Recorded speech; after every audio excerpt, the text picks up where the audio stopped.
Shalom shalom abakunzi b'imigisho Rhapsodie de réalites turi ku munsi wa mbere igenekerezo rya 24 ukwezi k'umunani mwaka wa 2026. Je muri kumwe Adele Ange inamugisha. Ijambo twishimikiza uyu munsi ubutegetsi n'ubukuru bwa Kristo. Turasoma mu Banyefesi ca mbere ku murongo wa 20 kugeza kwa 21.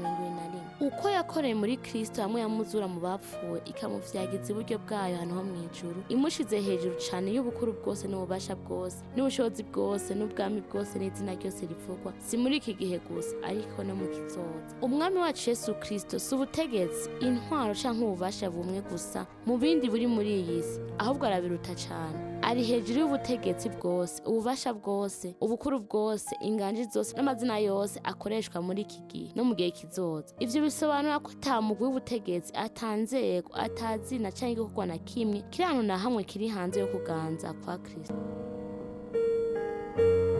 Ntimwibagire ko Bibiliya ivuga ko afise ubutegetsi kandi ubwo butegetsi bufise ububasha ukuganza n'ubushobozi bitagira urugero. Ububasha bwiwe buruta ubutegetsi bwose bwo kw'isi. Niwe mutwe natwe tukaba umubiri wiwe. Bibiliya kandi ivuga ko ubutegetsi bwiwe buri ku bitugu vyiwe. Ni ukuvuga ko umubiri wiwe. Nico gituma iyo ubutegetsi canke uburyo kanaka bugwanya ubutumwa bwiza bwa Yesu Kristo canke bugerageza kubuza canke kubangamira ishengero turabutegeka. Turabuza imigambi yabwo kuranguka kandi tugatsinda utwigoro twabo.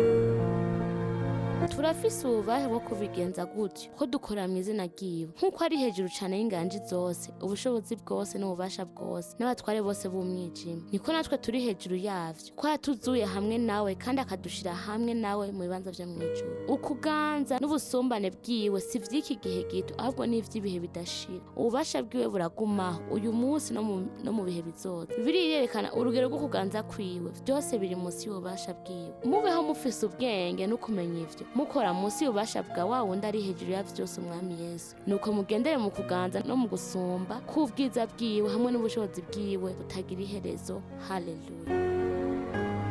Turaja mu cya kabiri c'isengesho. Data nkunda ndagushimira kubera ubusumbane no kuganza kwa Yesu Kristo k'ubutegetsi bwawe. Ndagendera nzi neza ko uri umwami kandi nkoresha ububasha wampaye muri buri kintu cose nguma nshikanye mu butumwa bwiza mfise ubutwari kandi nuzuye ukwizera nzi ko nkora munsi y'ububasha buhambaye kurusha ubundi bwose mu izina rya Yesu amen.